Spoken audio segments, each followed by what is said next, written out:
Hey everybody, welcome to another episode of NFL Dash. I'm Cody Sheeler here with Ryan Root as always, and we're going to get into some mini camp storylines with those training camps starting up.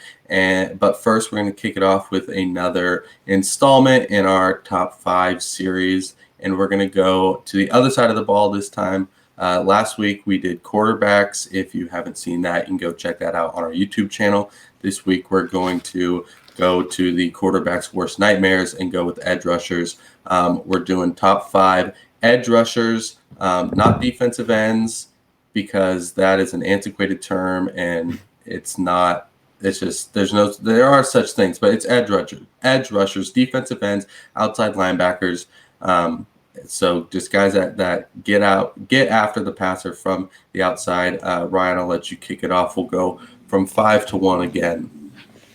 Well, I'll give my honorable mention first. I praised him last week for someone I think that's going to have a breakout 2021 season. That's Chase Young is my honorable mention. I think Chase Young had obviously a great rookie season, considering this entire season was kind of has an asterisk next to it, So the fact that he had that great of a season, and I mean his first year in the league, he could bring his team into a playoff berth for the Washington football team, I think is great as well. I consider him to be one of the front runners for Defensive Player of the Year this next year. I think he's going to be the next big breakout defensive star.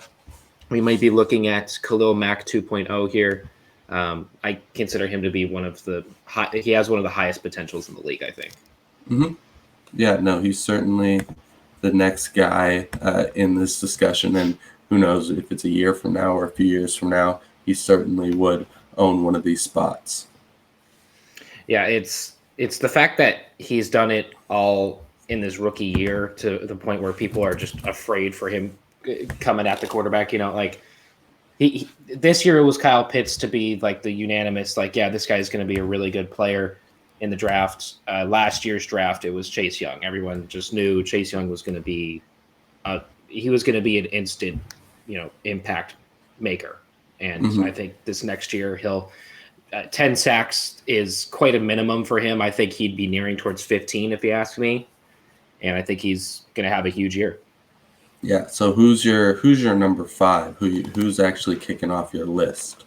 So at 5, we're actually going to his teammates at Ohio State previously at his alma mater, and that's Nick Bosa, who I think is probably one of the scariest pass rushers in the league, instead of probably Aaron Donald, but he's not an edge rusher. That could be for a different list. But Nick Bosa, I think, has the potential to be obviously another kind of Khalil Mack, Von Miller 2.0 kind of guy. But the reason I have him at 5 is if it wasn't for an injury this season, I believe it was a torn ACL, MCL, whatever it was, if it wasn't for a season-ending injury in his sophomore year, he would have been even bigger and better this year. I mean, he got to the Super Bowl with the 49ers in his rookie year and was just absolutely terrorizing offensive lines. And if it wasn't for a season-ending injury this past year, I think he still would have been one of the most dangerous edge rushers in the league. And you could kind of go interchangeable here with Nick or Joey. And I know that Joey is a little bit more, consistent, has been in the league for a little longer. But I'm going to play the potential card here with with what I did with Chase Young. That Nick Bosa, I think, is far from his peak. Yeah. So before I get into my number 5, I want to give my honorable mention to Cameron Jordan, who I think is just one of the most underrated, honestly, players in the NFL. Even just kind of making this list, I not forgot about him, but I was like, oh yeah, Cameron Jordan, let me look at his stats. He's incredibly productive. He's always out there. And I really wanted to put him on this list. He's definitely my number 6, but I went with Joey Bosa for my number 5. I think right now he is the better of the Bosas. Obviously Nick was great in his rookie year, but Joey Bosa actually had more sacks in his rookie year. And so that is kind of the big thing with him. I mean, he's also had a few injury concerns like his brother. He has not missed an entire season like that, but when he does play over 10 games, he's got double-digit sacks. In all of them, 23 sacks in his first 2 seasons, which is 14th most in NFL history. So, I mean, when you're looking at stuff like this, you don't know where to go. Do you go with just last year? Do you go with kind of, what they've been their whole career? Then you're comparing guys with 10 years to guys with this. But I mean, just the fact that Joey Bosa is off to an incredible start. I mean, the fact that he was so productive for all the hype that Nick Bosa got in his rookie year, Joey Bosa was better and got to those double-digit sacks, things that Nick Bosa and Chase Young didn't do in their rookie year. So I think he certainly deserves to be above those guys because he's proven it. Not only that he, lived up to the hype when he first started, but the fact that he's been able to continue to do that and only get better. And I think he has been a bit forgotten because he's been on the Chargers, who haven't been great. But as they're coming up, I think he absolutely has a chance to remind everybody why he is, in my opinion, the fifth best edge rusher in the NFL. Considering that the Chargers are on the brink of having their breakaway season that they've been waiting for over half a decade now, and Justin Herbert is one of the dark horses for MVP, I think, this year. I think he'll have more of a kind of national spotlight on him. So I can understand Joey Bosa being at that fifth spot. I'm going to go to my fourth spot, which I'll be honest, 2, 3, and 4 for me are very, very close, very interchangeable. But I'll get to what I'm saying with 2 and 3. But at 4, I have Myles Garrett. I know a lot of people would consider him to be in the top 3 conversation. Some people may consider him to be at number 1 if you're in Cleveland. But Myles Garrett, I think, obviously, former first overall pick, is absolutely torn up any sort of offensive line that's been set in front of him.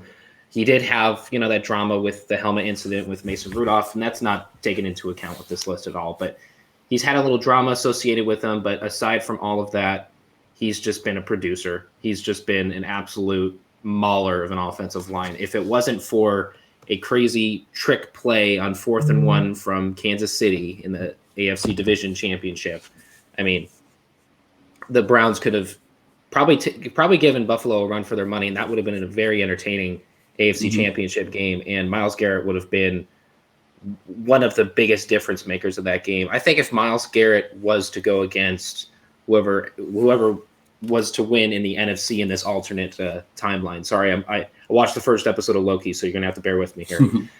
In this alternate timeline, if Myles Garrett was in the Super Bowl, I mean, we could be looking at a Von Miller Super Bowl 50 sequel here in terms of just great production and great impact that he could put out there. He's just had double-digit sack seasons upon double-digit sack seasons. I believe he was the Defensive Player of the Year this last year, correct? No, he wasn't. No. Aaron Donald. Aaron Donald was again, of course. We'll get to him on a different list, yeah. Yes. But Myles Garrett is right up there for one of the best defenders in the league, period. And like I said, 2, 3, and 4 are very close for me. But I've got Myles Garrett at 3 on my list, so I'll get to him and then I'll get to my number 4. But I think I agree with what you said. I think he is one of the elite of the elite, and I actually think he's the best defensive end. The other guys more of outside linebackers. But I mean, he has 42.5 sacks in 49 games. That's, almost a sack a game is just insane. I mean, that just underlies the fact that he has been incredibly productive ever since he stepped on the field. A lot of these guys that we're going to talk about or have talked about have kind of down years on their resume, whether it's from injury or just kind of struggling, getting off to a slower start. Myles Garrett doesn't have those. He's been on ever since he's entered the league. And like you mentioned that helmet incident with Mason Rudolph, that really overshadows the year that he was having a potential Defensive Player of the Year. He had 10 sacks in 10 games. Absolutely. Yeah, he had 10 sacks in 10 games. He was averaging literally a sack per game.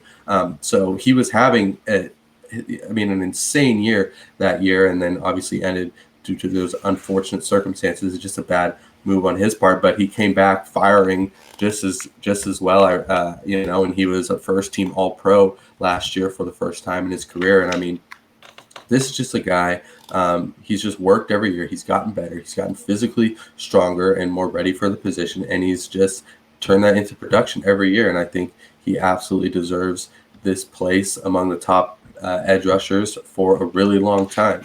And so I'll go to my number 4, who you also have on yours, and that's Chandler Jones, who is a bit forgotten because I don't believe he either didn't play or he was injured last year. Let me double check that. He had a torn bicep at week 5, is what I found out. Yeah, so he struggled a bit this past year with not being able to play. Yeah, played just 5 games, only registered a sack. So I think that kind of hurts his just the kind of what people think about him because they haven't seen him play in such a long time. But the last time he did play, he had 19 sacks in 2019, and he had 72.5 sacks between 2015 and 2019, which was his last year in New England, and then his stint in Arizona.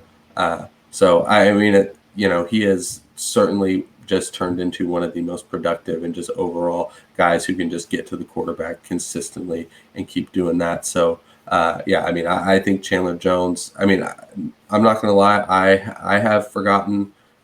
He wasn't one of the first names that came to mind just because of that past season, and then Arizona added J.J. Watt, who obviously is just a bigger, more household name, who's another guy I think deserves an honorable mention just in terms of name because he had been one of the most productive defensive players of his generation before slowing down a bit. But Chandler Jones is definitely, a guy who he is just elite at getting to the quarterback.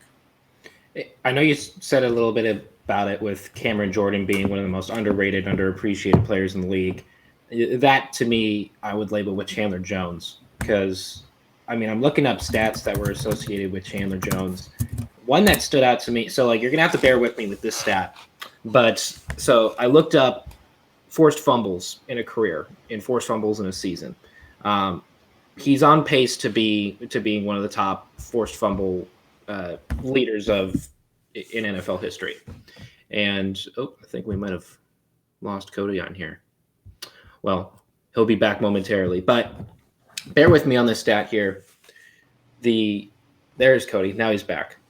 So the top players in NFL history to have forced fumbles in a season are Robert Mathis, Charles Tillman, and Ossie Umenyiora. Yeah. Yep. Brownie points to you for pronouncing his name correctly, but the 3 of them are tied for first in a season with most forced fumbles with 10. And then there's 3 other players with 9, and then there's a boatload of players with 8. And one of those players with 8 is Chandler Jones, and that was in 2019, where he also had 19 sacks. Mm-hmm. He was a first-team All-Pro. I mean, he's had All-Pro seasons year after year, and I think one of the things I can respect most about him is that he did it on his second team. You'd argue that on his second team in Arizona, he's played even better. I mean, he is a Super Bowl champion with New England for Super Bowl 49, but he's been arguably even better for Arizona. And yes, they did get J.J. Watt, and that pass rush is going to be even better in an NFC West loaded pass rush division, But Chandler Jones, without a doubt, I think is one of the most underappreciated players. Considering this last year, he only played 5 games. That's the only season that he's had injury issues. And he'll come back better than ever this next year. I mean, the Cardinals were just on the brink of the playoffs at 8-8, lost out to Chicago. And knowing the Cardinals, knowing their fan base, and knowing their offseason they had, they're going to have a great follow-up year. And Chandler Jones is still going to be up there getting 13 to 15 sacks in the season, and people will probably still forget about him. But I think he's well-deserving at number 3 for edge rushers. Yeah, I don't know what you heard of my talking about Chandler Jones. Did you catch any of it, or was I gone at that point? We caught some of it. Yes, I believe so. Okay. So I won't repeat myself with that. I think you hit the nail on the head. I mean, Chandler Jones is just elite at getting to the quarterback and getting sacks, and has been doing so for a very long time. The only thing that I kind of have a knock on him, maybe pushing him down on my list to 4, is just the age. And especially coming off an injury. I mean, he is older. He's been in the league for a while. He doesn't have the youth of Myles Garrett and Joey Bosa and some of the other guys on my list. So that's kind of why I like Myles Garrett a little bit more than him. I'm looking at this as who do I want for my team right now, and that's why Chandler Jones is still on that list. So yeah, we've got Myles Garrett and Chandler Jones flip, but we value them equally. So now I want to move on to number 2, and this is where I have some problems with your list and what you've got going on, because you don't have TJ Watt on your list I at do all, not. who led the NFL in sacks last year. And I've got some other stats, but I want you to defend that first and tell me why he's not even. I mean, if you had him at 4 or 5, I would even have issue with it. But the fact that you don't even have him on your list at all, I'm taking issue with that. So I did notice that TJ Watt did not make my list, and I know on the 5th and honorable mention position, which was Nick Bosa and Chase Young, I kind of played a lot of the potential card, and TJ Watt probably would be right there at number 7, considering my guidelines. But I'm looking at his stats here. I'm going to pull it up real fast. So he did lead the league in sacks last year. He was first team All-Pro past 2 seasons. Yep. 3-time Pro Bowler.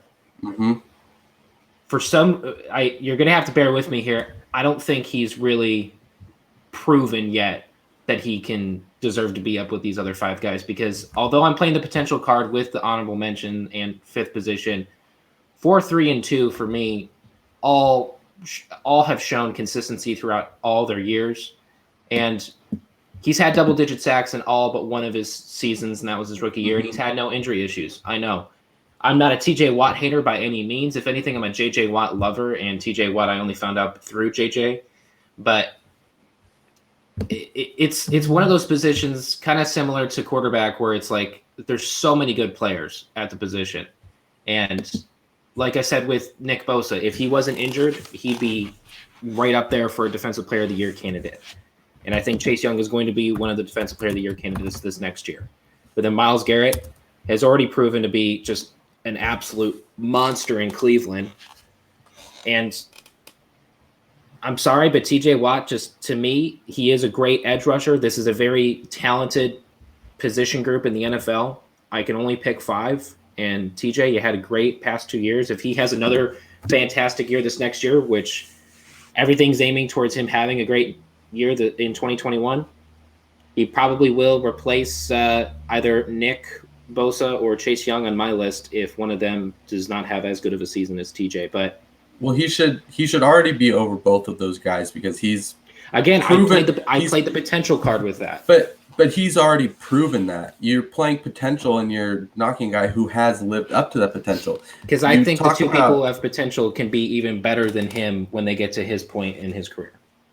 Well, let's see. He has 49.5 sacks in his 4 years, the entire time he's been in the NFL, 5th most in the NFL. So he's done it the entire time. This isn't just 1 or 2 good seasons, despite being a first-team All-Pro in the past 2 years, leading the league in sacks, which is something that is incredibly difficult to do. And just some of the other things, forced fumbles. You like forced fumbles, talking about that with Chandler Jones. TJ Watt also has 8. He did that in 2019. He's got 17 in his career. He's also improved every year. The year before, 14.5 sacks. His second season in the NFL, 13 sacks. I mean, he's just constantly doing exactly what he needs to do. He has 4 interceptions. He makes plays. I just think he is a guy who has already lived up to that potential and showed it last year, and honestly could have easily been Defensive Player of the Year. Aaron Donald obviously got it and deserved it, but TJ Watt was right up there and leading a defense that was incredibly – the Pittsburgh defense was on fire for 3 months in that season. So I just think – I mean, if we're going to take into account the teams that they played, that's another thing, but – sure. I mean, they did have an undefeated streak going on and were embarrassed in the playoffs by who? Cleveland Browns. Yeah. Myles Garrett. Yeah. But TJ Watt was not the issue with that. Oh, sure. If anything, he was the best player on the team. Yeah, he was one of the best players in the NFL last year. That was why he was first-team All-Pro and why he was really one of the only 2, if not maybe 3, in Defensive Player of the Year conversation. So I just think, I mean, the fact that he doesn't even make your top 5, I think is just, I mean, that's insane, because he's been one of the best for the past 3 years. I'm trying to find a stat that can maybe help my case here, and maybe you can get to can't. your. Well, we'll see here. You can't, because there's nothing wrong. There's nothing wrong. He's done everything that he's I'm not saying needed there's to do. anything wrong with him. I'm just saying I mean, you've got a there's so guy. many good edge rushers in the league. Yes, and he's one of them. He is the second best in my opinion. I mean, to have Chase Young over him, who has 7.5 sacks in his career, I mean, that's just insane. If Chase Young and TJ Watt switched bodies and Chase Young had the amount of experience that TJ Watt had, he'd have even more sacks. He'd have even more tackles, even more forced fumbles. You don't know that. You know who had a lot of sacks early on in his career? Actually, the most sacks in his first 2 seasons in the NFL? Aldon Smith. It doesn't always play out. Potential doesn't always play out. And TJ Watt is a dude who's done it, and the dude who's put himself The Seahawks into that either signed him or were interested in him, weren't they? He's on the roster, but he's got some stuff going on. Some I mean, issues, yeah. I looked through to go with my Joey Bosa stat. I looked through some of the guys with the most sacks in their first two seasons, and there's a lot of names on that list that didn't end up doing much later on in their career. So, not to say that Nick Bosa or Chase Young or any of these guys won't, but I just think the fact that T.J. Watt has realized that potential and has been able to do it already is just a huge thing, because I mean that's not always a guarantee, especially in the NFL where injuries can happen. I mean, Nick Bosa was supposed to be the guy this past year, and he got injured. Nothing is certain, but the fact that TJ Watt, I mean, is almost guaranteed at least 12, 13 sacks right now. I mean, that is just, he is absolutely deserving of being in that conversation with the number one guy who we'll get to in a bit, that we both agree on. But I'll let you make your you can move on to your number 2, because I don't think you've been able to find a stat to diminish. Well, I will say TJ Watt did have double-digit sacks alongside of him. So I will say that it's not just TJ Watt carrying the load and just being the only pass rusher in the league being the only pass rusher on the team that's really doing anything. And that's what I'm going to say with my number 2 spot, which is Von Miller, which I think is – Von Miller did not play this last year. He opted out due to COVID, I believe. And Von Miller will go down as one of the best edge rushers in history, because he's had only – I have this written down. He's only had a single-digit sack season twice in his career, which was in 2013 with 5, which was due to injury, I believe. Or no, I don't think that's correct. He only played 9 games. Yeah. So he only played 9 games that year.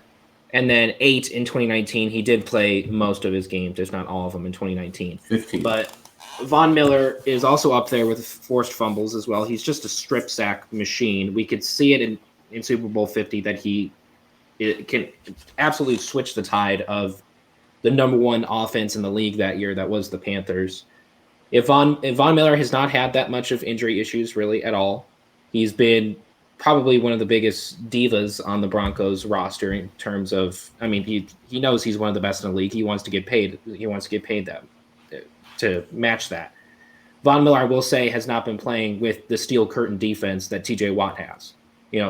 Pittsburgh has had one of the best rush defenses in nearly the past decade, and that's not all TJ Watt doing that. The Broncos were one of the best defenses in the league for a stretch there. Yeah, I mean, so if you're talking about when he was at his most productive, that's when pass rushers need help to be good pass rushers. I mean, so I don't think that's really a knock you can make against yes and no. Like I can see that, and I can also can't, because Myles Garrett, I would say, did not have a Pro Bowl edge rusher or interior defensive lineman helping him out, and he was one of the front runners for Defensive Player of the Year. TJ Watt had Tuitt get 11 sacks this past season, and yet again, and also Cameron Hayward is on that team as well. I know he's old, but the Steelers' defense has been great for the past decade, and the Broncos since Super Bowl 50 have been an afterthought. And Von Miller is still out here getting amazing seasons and having amazing performances. If it wasn't for him opting out this past 2020, he would have easily been on everybody's top 5. But it's kind of like you said, where people can be forgotten, such as Chandler Jones, such as I think Nick Bosa, if he played the whole year, he would have easily been in this top 5. That's what I'm saying with this position being so star-studded, that it's hard to dial it down to just the top 5 guys. But Von Miller is going to go down as one of the best outside linebacking edge rushers in history, and I'm honestly surprised you don't have him at least as an honorable mention.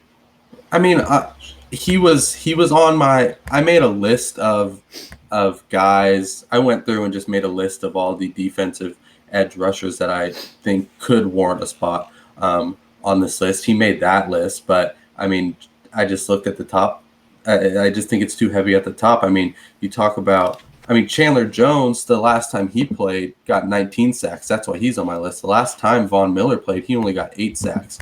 I mean, that was when he was 30. He's going to be 32 now. I think he might just be old. I think he might just be he's going to be good, but I mean, I think he's done with his time as being one of the best edge rushers in the league. I think that time has passed. I think he'll still be great and he'll still be effective. But I mean, he's getting up there now, and I think I like the guys who have done it now and have done it recently. And yeah, he opted out, but I mean. So I'm not necessarily holding that against him, but I'm still looking at the last time he played, and he only got 8 sacks in 15 games. And I mean, you mentioned his forced fumbles. He has 26 forced fumbles in his career. I just want to mention T.J. Watt, in less than half of the amount of seasons that Von Miller has played, has 17, only 9 less than him.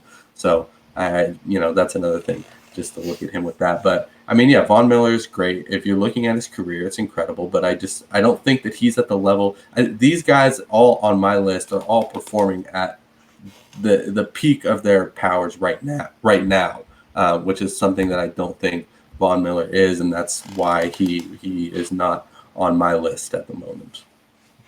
It's kind of I'm thinking of it similarly to last week's list with quarterback, where you had Josh Allen at 2, which I think is blasphemous, considering number 1 is obviously Patrick Mahomes, and number 2 you'd think would be either Russell Wilson or the reigning defending MVP Aaron Rodgers. I think Josh Allen. I'm going with right now. I think guys right now that did. So how is he better than the reigning MVP? Is what it's like. Are you having different selection? I mean, why wasn't Aaron Rodgers your number 1 then? I mean, it's just that's who I would rather have. I mean, we're going with last year, and I think what could be done. Aaron Rodgers might not even play this year, but I mean, I don't see how you could say that and then not have T.J. Watt on your list, who led the league in sacks last year. So, I mean, lists are going to be different, but I'm going with who I would want right now on my team for the entire year to try to win this year. And if I was doing that, I wouldn't want Von Miller over any of the guys I've said, but the guy that I would want more than anybody, which you do agree on me with that, is Khalil Mack. I think he is definitely the best edge rusher in the league. I mean, he's just showed it everywhere he's been. And I think the biggest thing for me when it comes to Khalil Mack is there's very few defensive, just absolute game wreckers on that side of the ball. Aaron Donald obviously is one. And there's some guys, I mean, corners and stuff have good years, but it's hard to do that consistently. Khalil Mack is one of those guys. I mean, that first game that he had as a Chicago Bear against Green Bay, he stripped sacks, interceptions, all this stuff. There's only one defensive edge rusher that can just absolutely wreck an opponent's game plan, and that's Khalil Mack. I mean, just for the past 6 years, every year but his rookie year, he's had 8.5 sacks. I mean, he's playing on a Raiders team that wasn't very good. He's playing on a Bears team which has a good defense, but part of that is him making it so good. And then, I mean, he's played 7 seasons, I believe. He has 6 Pro Bowls, 2 first-team All-Pros, including, I believe he was the first to ever. That was 2 different years. One of those years, he was both an outside linebacker and a defensive end, I believe, the first to ever make. That I was going to bring up. Yep, first to make first team at 2 positions in the same year. So, I mean, the dude is just, absolutely insane. He's still, that's 7 years, so he'll still be in, 29, 28, something around there. So he still has a few years at this level yet, and I just think he's just absolutely nuts. just comes down to versatility, which is rare at defensive end. I would not look at Chandler Jones and think he is capable of doing the same things that Khalil Mack is doing. Khalil Mack can make an impact on every category we've been over, including sacks, interceptions, pass rush win rates, and like you said, with interceptions, you could put him on a defense of below average players, and quarterbacks would still be afraid to go out there to face him. Yeah, exactly. Like he won't have to worry about the secondary, the linebackers, rush defense, or run defense. If Khalil Mack is on that edge, it's you're constantly looking on that right side. You're constantly looking on that left side. You're constantly seeing where is he? Can we double him? And if we double him, is it going to work? I think is the best way you could really sum up Khalil Mack. Hopefully we have a top 5 next week that has more of we can have a different number 1, but Khalil Mack I think it's not even just like, oh, he hasn't led the league in sacks every year or this. It goes beyond sacks. It's just every time he steps foot on the field, people are afraid. Yeah, I mean Chandler Jones gets 19 sacks in the season, but still defenses are not as scared of Chandler Jones as they are of Khalil Mack. I mean, Khalil Mack, go look up clips of him just tossing offensive tackles. And this is a guy who, listed as an outside linebacker. He's a defensive end.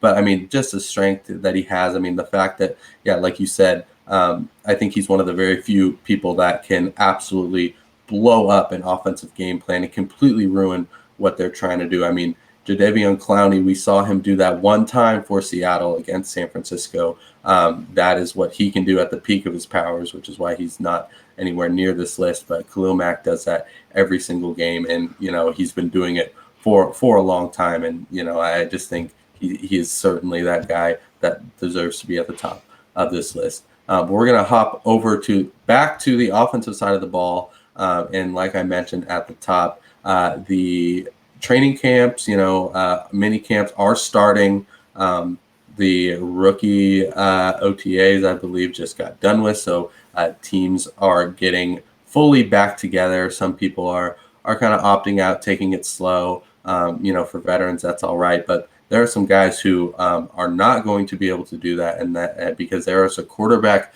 position battles that are going to be underway this year. And I know first I want to start with I made a list of all the quarterback positions up for grabs, and then I have a few that aren't technically, but they could be. But how many do you think are fully up for grabs? Like, how many quarterback position battles do you think there are truly? So kind of I have one that I can think of 3 off the top of my head, but I'm sure there's at least 5. There's more than that. But here, how about we can do this? You can go through your list of the quarterback battles for each team, and we can pick who we think the starter will be. Okay. But so I've got 8 for sure quarterback battles.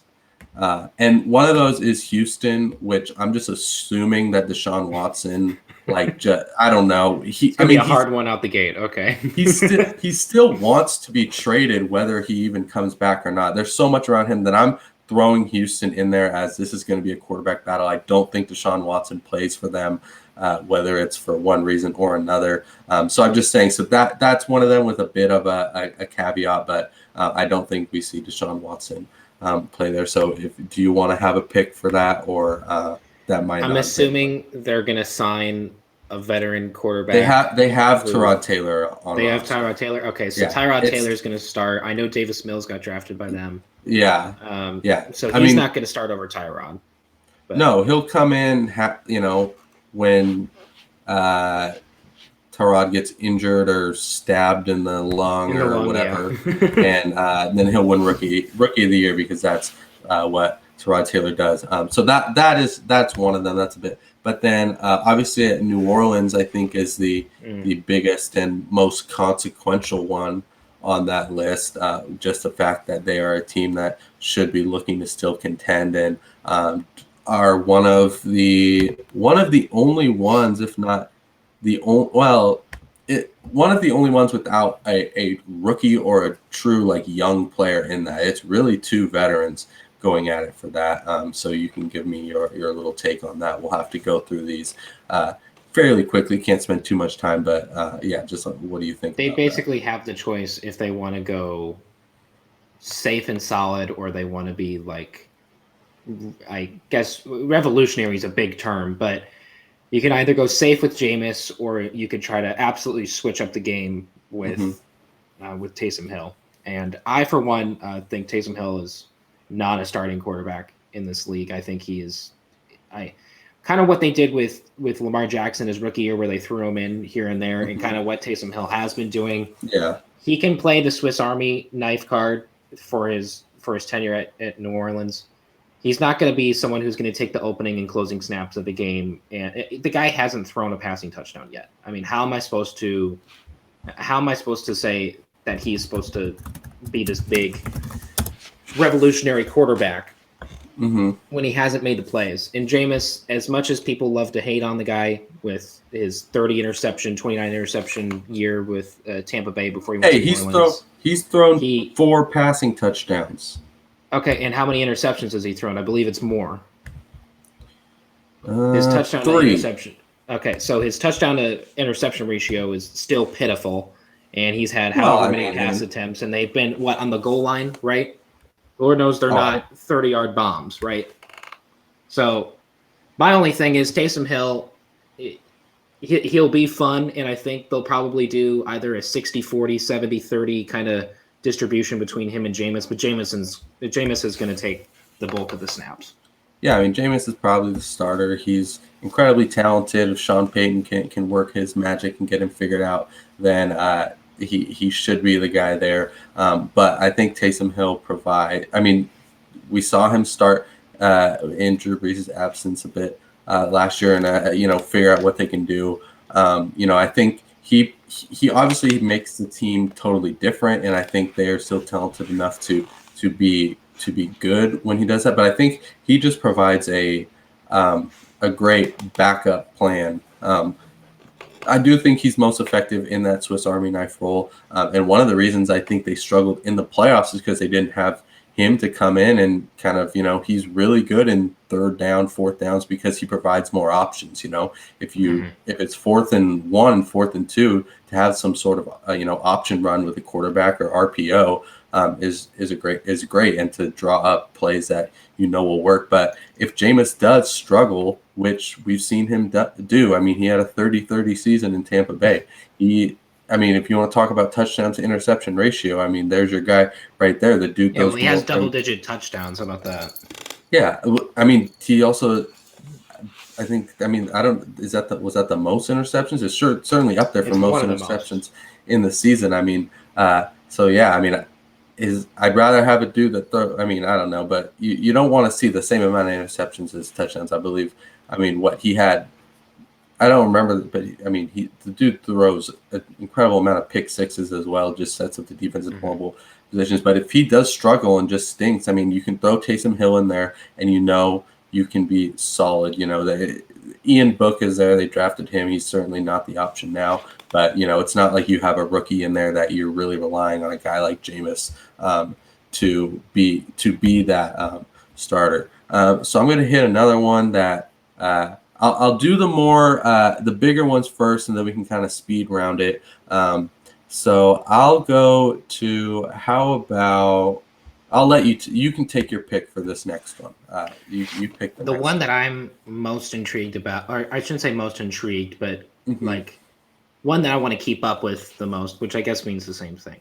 Yeah. Jalen Hurts versus Joe Flacco in Philly, I think is interesting considering everyone was like, all right, well, Philly's going to suck this next year. That Jalen Hurts will be the final starter for the team and in the post Carson Wentz era. And then the new coach, I forget his name, comes out and says, oh, well, he's not the guaranteed starter. Like there's going to be a quarterback battle here, which there could be right. There could be some truth to that, and it could be over exaggerated, but I think Jalen is going to get the job. Oh, for and sure. Joe Flacco will still be sitting in his hotel room with a Super Bowl ring and a Super Bowl MVP and basking over Jalen's I glory. mean, But there's quarterback position battles, like the one in New Orleans, and I think some of the other ones. And then there's a battle in terms of, can the Jalen Hurts not lose it to Joe Flacco? Because that's all pretty it's going to be. much, Joe Flacco's not going to win it. I mean, this is a dude who couldn't even. And I think I mean, Philly fans would riot if he won he it. was So he was too bad for the New York Jets. I mean, that's saying something. But yeah, I mean that it's certainly Jalen Hurts probably does have to win that job still. But yeah, I mean I do want to see what he's just able to do and what he what the offense looks like around him, getting a full off season to kind of build that around him. So I think that is certainly one. There's another one in division that I've talked about this team quite a bit, but Washington, I think there's a bit of a quarterback battle there. Obviously, they brought in Ryan Fitzpatrick, who probably ends up winning it. But they've got Taylor Heineke, who started in that playoff game. Who played one game. Yep, but he played the most important game, and he looked damn good. I will say, he looked pretty good. So, I mean, certainly it's just a thing. This is a team that was in the playoffs, could possibly win the division again. And, does Ryan Fitzpatrick get it? Every time Ryan Fitzpatrick goes somewhere, it's like we have Ryan Fitzpatrick or we have somebody else, So he's certainly there, but, he's not good enough to have the job straight up. I mean, somebody else could come in there. Taylor Heineke, I believe, Kyle Allen's there. I mean, none of these guys are great, but somebody's got to win the job. But that's just one to be, Kyle Allen's even played more games than Taylor Heineke. Yeah, okay, but I'm saying Taylor Heineke's my dude. He could win the job. That's all I'm saying. He could. So let's go. We can kind of get into a bit of a speed round, but I'm going to loop. We can talk about these three all at once. But Chicago, San Francisco, New England, all drafted rookies in the first round, and have some veterans there for them to kind of battle with. Of those three, which are you looking at most? Chicago, by far, because Andy Dalton will start, I think, week 1, and Justin Fields is still going to be that behind-the-curtains project, but Justin Fields will play partially into the season and then probably be the main guy from there on out. New England's not interesting to me because Cam's going to play. Mac Jones is going to be the Frankenstein project for Bill Belichick. Cam Newton's still going to play. They had a great offseason, so it's not like they're in dire need of a great quarterback at the time. I mean, you're playing with a former MVP, and he's got a little bit more weapons to deal with. So, yeah, former MVP who couldn't throw a pass last year. I mean, but now he's got more weapons, is what I'm saying. They missed out on Julio Jones, which really hurts their case, but they got two great tight ends with Hunter Henry and Johnny Smith. I was about to say that other guy from Tennessee that I can't remember his name. But Anthony Ferguson? No, he was Delaney Walker. Delaney Walker. But and who was the third team that you said? San Francisco. Yeah, it's gonna be that one's actually really tough because I don't know. That one's really a toss up. I think Jimmy G will probably start day 1, but he'll be on a hot seat for sure. Yeah, I mean, I could see Jimmy G playing the entire year just because I mean we've seen what this team was good enough with Jimmy G at the helm to do something. They made it to the Super Bowl. Jimmy G is the best of those 3 veteran incumbent guys there. He's not great. And Trey Lance, I think, does need the most work. He's the youngest. He's had the least amount of, games and reps in college. And, I mean, he was drafted high. But I think because San Francisco at least might think they can compete without Trey Lance, with Jimmy Garoppolo in there, I would not be surprised if Jimmy G starts 10, 12, even all the games. Barring injury, of course, Jimmy G certainly has the capability to get injured, and Trey Lance can get thrown in there. But after that, I mean, I wouldn't be surprised if Mac Jones starts week 1. I think he can go in there and he can outplay Cam Newton in training camp. But he is the type of quarterback that Bill Belichick wants. I mean, I think they got Cam Newton and they tried to do some new things, but at the end of the day, Bill Belichick, I mean, had Tom Brady for 20 years, a guy who was a pocket passer. And obviously, Tom Brady's incredible, and Mac Jones is not that, but a guy who's a pocket passer and can make the right reads, throw the ball in the right place, and just get the job done. And I think Mac Jones has the ability to do that. I mean, he looked incredible at Alabama. Obviously, I don't want to get into that, all these weapons and all that. I mean, the dude, you still have to be good to do that. But yeah, exactly. I mean, sure. But yeah, I mean, he's still good. I think just the fact that, I don't really know what Cam Newton's going to be. He looked awful at times last year. I don't care who his weapons are when you're spiking it in the dirt, 5 yards in front of him. It doesn't matter if you're throwing to, Megatron. So I wouldn't be surprised if Mac Jones, is just gets a grasp of it and goes out there and wins it. But with Justin Fields, I mean, I think they're in a tough position because Andy Dalton, he's been solid at times. He's never really been great, but I think Justin Fields gets in there sooner rather than later because, they traded up to get him. He's going to have a chip on his shoulder. He's going to want to play great. He's going to play great. And so that's certainly how I feel about that. One more that I have in the guaranteed quarterback battle is probably the least interesting of them all because it's Denver, which, yes, it's a Drew Lock, Teddy Bridgewater quarterback battle, which is like, I don't know, the equivalent to whatever, undercard fight is on the Jake Paul boxing pay-per-view, where you're like, okay, sure, but do I care about Chad Ochocinco fighting some random person I've never heard about? No. Do I care about Drew Lock versus Teddy Bridgewater? No, I don't think either of them is particularly good. I don't think Denver with either of them has any, shot to do much, but I guess it's technically still a quarterback battle. I think Drew Lock will be the guy just because of the potential. No, I don't think that at all. And Teddy.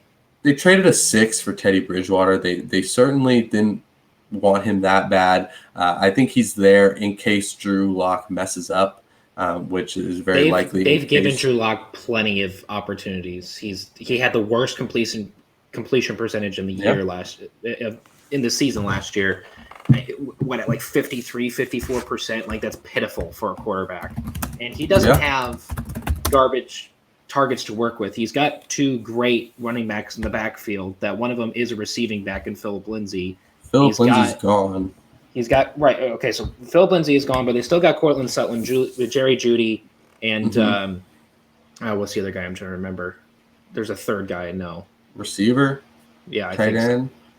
Tim Patrick, KJ Hamler, Deshaun Hamilton, a few guys there, but it must be a sleeper Denver Broncos fan I don't know about. But okay. No, I just know my guys. But I mean, who else had a really bad completion percentage for 2 years? I'm not making this comparison, but Josh Allen. I mean, it just because he's only played 2 years, and that first year he didn't even play, so he's still young. I think. Well, Josh Allen can run through a linebacker, and Drew Lock could barely get out 5 yards from the line of scrimmage. I don't think that Denver is ready to give up on Drew Lock just yet. I think he's got. If they were looking for Aaron Rodgers, people had them panned out to get Justin Fields or to get Mac Jones or to get the trade up in the draft.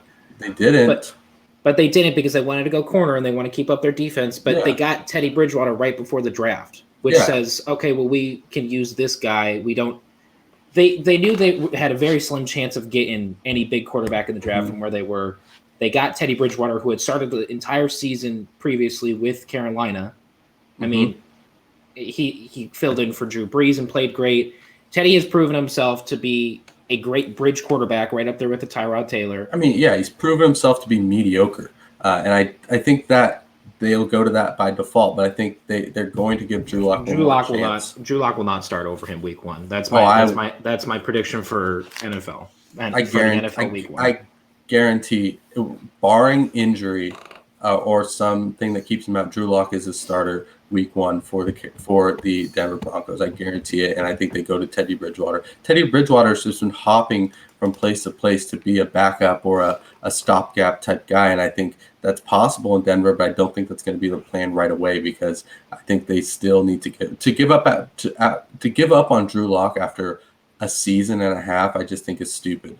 And then, so that's the last one I have. These ones that I have are not technically quarterback battles, but I mean, New York and Jacksonville both have rookies, Trevor Lawrence and Zach Wilson. They're probably the starters, but still, if they're absolutely the starters. I mean, if they're absolutely awful in preseason, then maybe they aren't. So that's why they're not full quarterback battles, but I think that, maybe. Who's behind Zach Wilson to play in front of him? No, I mean, I could give you that, but no, I mean, I don't expect them to be, especially in New York, they have Mike White and James Morgan. But the Carolina, again, not technically a quarterback battle, but I mean, who knows? Like a 90% guarantee. Yeah, in Indianapolis, same with Carson Wentz. I mean, those guys were both brought in, are 90% likely to be the starter, but who knows? And then Green Bay, only if Aaron Rodgers does get traded or sits out the year, which is also likely. I have those. So that obviously not a quarterback battle with the reigning MVP, but if he gets traded or if he retires, then you've got Jordan Love versus Blake Bortles going on, and that certainly becomes probably. I mean, that would then go to one of the. Interesting. That would probably be the first, second, or third most intriguing one. So we're going to stick with position battles, but we're going to leave the quarterbacks and talk about some of the other position battles going on over the offseason. We've taken a bit different approaches on this one, so I'll let you kick it off.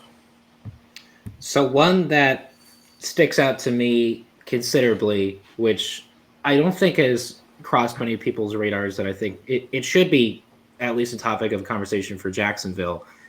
I want to know why they drafted Travis Etienne in the first round. Mm-hmm. James Robinson's coming off a 1,000-yard rushing season in easily the worst year out of any team in the league. I mean, you guys won week 1 with the one and only Minshew has just shaved off his mullet, and it's a very sad day to see that. But he's a 1,000-yard rusher for a team that won week 1 and lost 15 straight. Mm-hmm. He is like the one bright spot that happened on their offense. I mean, they shuffled through quarterbacks like crazy. The offensive line went through hell and back. The receivers had injury issues, and their defense was giving up at least 30, 35 points a game. This is the one player who had the biggest, he had the brightest spot of your entire roster. And then you draft Trevor Lawrence's teammate in the first round to be a running back next to him. I don't know if they're trying to do a dual running back system. I don't know if that's what they're kind of aiming for, but it's nuts to me that they would waste a first round. And I do say waste a first round pick on Travis Etienne because this wasn't a very running back heavy draft. It was Najee Harris, Travis Etienne, and then figure it out from there. Well, Devontae Williams was pretty good. But their defense was pitiful last year, and they go running back here when they have a 1,000-yard rusher who was undrafted. It was almost a dark. I mean, if it wasn't for Justin Herbert, he was at least a candidate for Offensive Rookie of the Year, and he was playing for a 1-15 team. Yeah, so I mean, that battle intrigues me at least the most. Yeah, I mean, the thing with running backs, I mean, 1,000-yard rusher, that is, I mean, it's impressive, but I mean, there's a lot of 1,000-yard rushers, especially when you get Are there 1,000-yard rushers on 1-15 teams with undrafted rookies? It's all carries. Just you get the carries, you'll get the yards. I want to see what his yards per carry is. But Urban Meyer has. I'll look up his yards per carry. Well, Urban Meyer's come out and said that he views Travis Etienne as a third down back. He wants to go 1-2 punch with James Robinson and Carlos Hyde. So yeah, it's a bit concerning. But I think just like undrafted running backs, I mean, there's just, I mean, they are great, but getting a guy like Travis Etienne, you can get him for 5 years.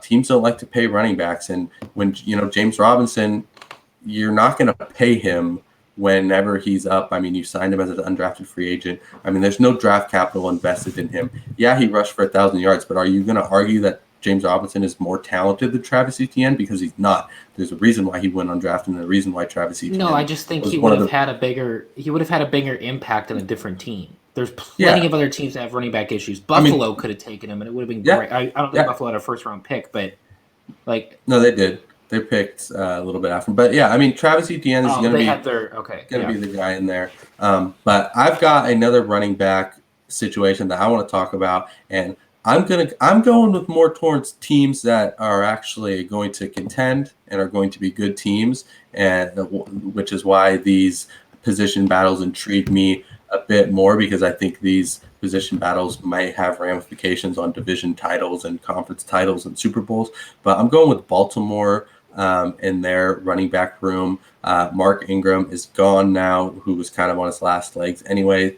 And now they are staring at J.K. Dobbins or Gus Edwards. Obviously, J.K. Dobbins is the guy they drafted in the second round.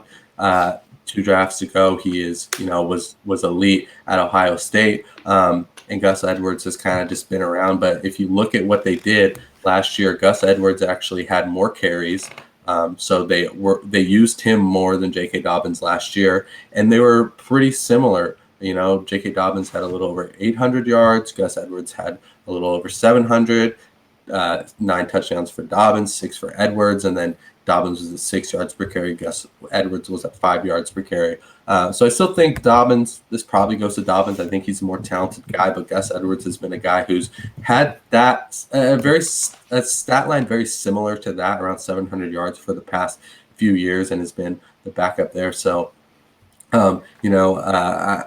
probably Dobbins, but I wouldn't be surprised if Gus Edwards at least gets maybe some more reps and is a lot more valuable. And I think this is a position that has ramifications for Baltimore, and a team that is looking to contend for a Super Bowl. And then, fantasy football, if you're looking at that, a Baltimore Ravens running back and one of the best rushing offenses in the league is very valuable.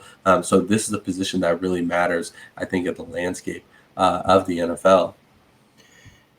It would matter more to me if the Ravens weren't so Lamar Jackson centric. I mean, Lamar could easily run 1,000 yards and still pass at least 3,000.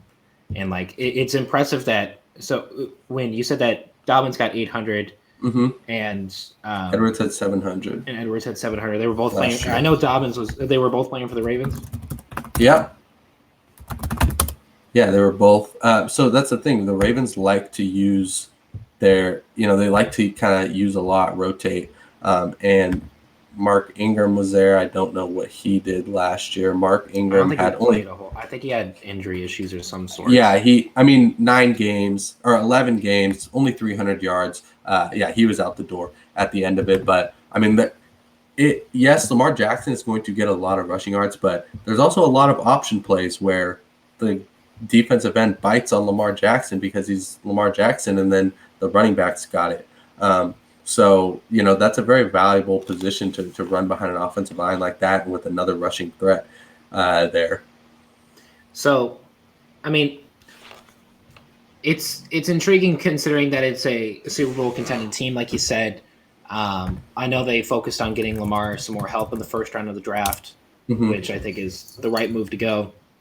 I took a different approach with my position battles. Yeah. I chose more developing teams because I think it could have bigger impacts for the long run. And the other one that intrigues me is the Giants and basically their entire receiving core. And I'm talking receivers and tight ends, because there's a lot of indifferent takes on Daniel Jones. And I understand it. Sorry if you guys can hear bells ringing in the background. My cats are having a fight in the background. I don't know what they're doing, but Daniel Jones, I honestly like the guy. I think he has a lot of potential still. I know people are still very reluctant on him, considering that the Giants drafted him over.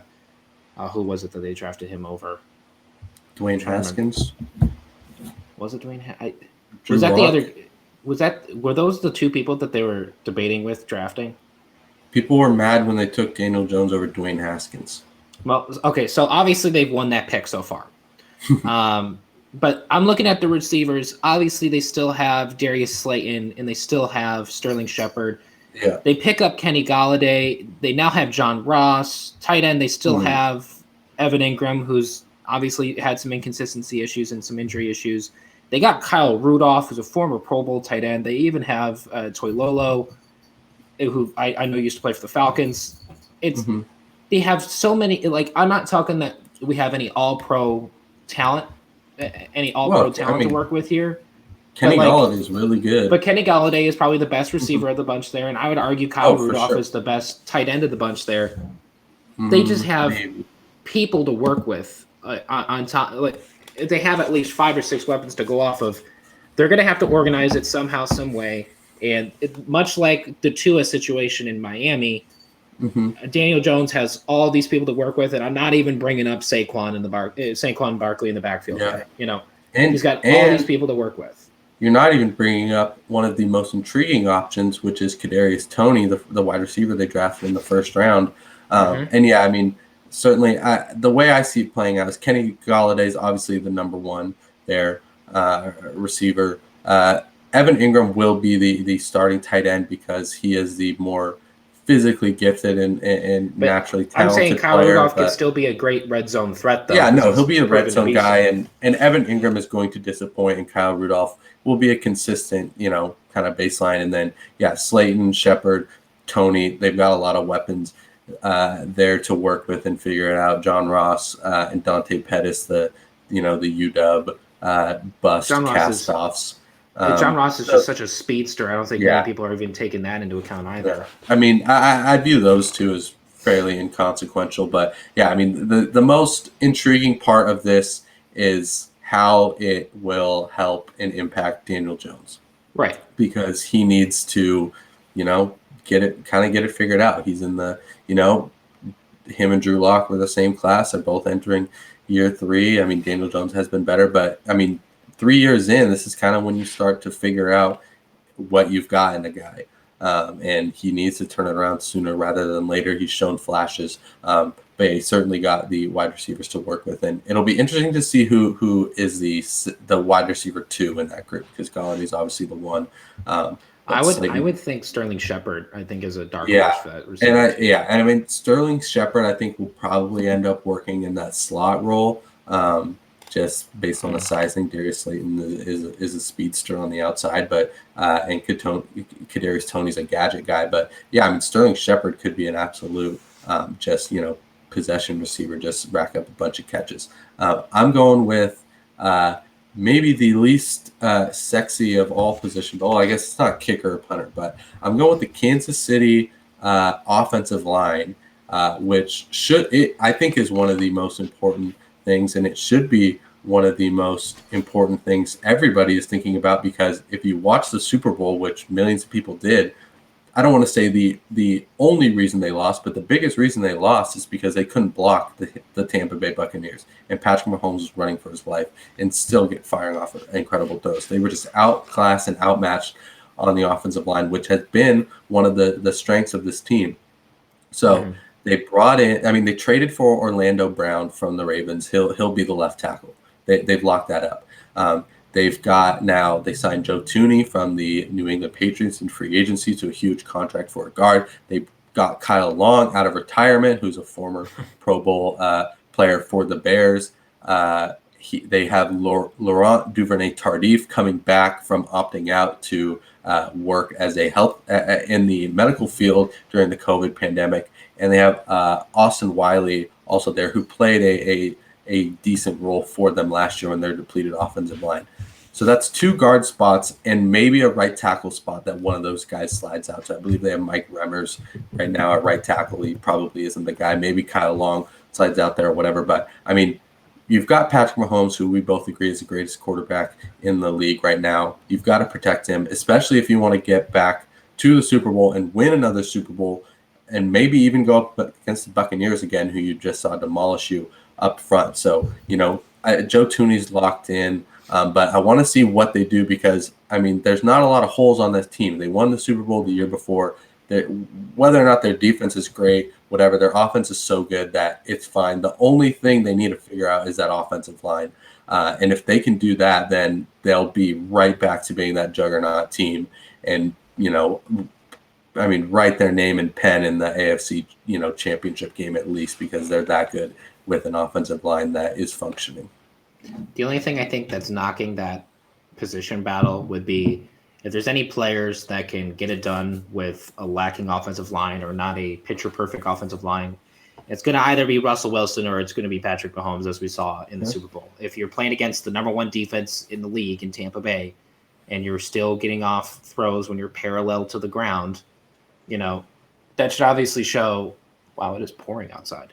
That should obviously show that Kansas City has a lot of people to work with, and they have the best quarterback in the league to work with. But that being said, he did have an injury scare. It wasn't necessarily due to the offensive line. I think it was off a QB sneak kind of mishap that happened. But he missed 5 weeks or so. Well, and he also, I think he had a mess up his ankle in the playoffs or something like that too. So because that's how we had Chad Henne come in. So I'm sure that gives Chiefs fans and the Chiefs front office a heart attack every time they see Patty Holmes not at 100%. Yeah, exactly. So, you need to protect that guy. Right. You're paying the guy $500 million. Okay, you got to protect. Regardless of the fact that he can work the magic, wouldn't you just love to see him drop back into a clean pocket and throw it every time? Kansas City Chiefs fans, I know you would. I know that's what you want to see. Yeah, he's incredible. I want to see there be a clean backfield with no rushers coming. I want to see all the linemen. No, I want all the linemen to block off all the rushers. I want them to sit there, and then I want them to start doing whatever. And then I want to see them start juking out ghosts. So that is just, in terms of how one of the best teams in the NFL can possibly win another Super Bowl, that is right up there with one of the most consequential things happening this offseason. So give me your final one you've got. My final one, a little bit of a kind of, I don't want to say underrated, but kind of flying under the radar is the linebacking core for the Cowboys, because although Vander Esch is still kind of the number one linebacker there, he has had some injury issues, and now they're bringing in Micah Parsons, who, if there's anybody that's going to make a difference on that Cowboys defense, it's going to be Micah Parsons. The guy will go anywhere across the field to make the tackle. I can't remember the guy's name off the top of my head after I was doing my research, but the linebacker that the Cowboys had that was second in total tackles. Jalen Smith. He's one of the best young linebackers in the league too. They've got some talent. Right. So now you got Micah Parsons playing a role in there, and the guy from LSU who plays Jabril Cox, who is a little bit underrated, a little bit at that 6th round selection in the draft this year. The Cowboys are going to have an interesting kind of offseason with this linebacking core. The secondary is still a work in progress, and the pass rushing is still DeMarcus Lawrence fighting for his life to try to get to the quarterback. But I'm intrigued to see if Micah Parsons does. I think it's obvious that he's going to start day one, because there's no reason to draft him at number 12 and just have him sit. The Cowboys need all the help they can get on defense, but it intrigues me to the point that the NFC East, as a bottom feeder of a division as it is, the Cowboys understand that we are playing against a bunch of other below average teams in this division, but we could be the team to become that average team, and it could start with the defense. There's certainly a lot of holes on that defense, but the linebacking core figures to be the strength of that defense, if you even want to call it a strength.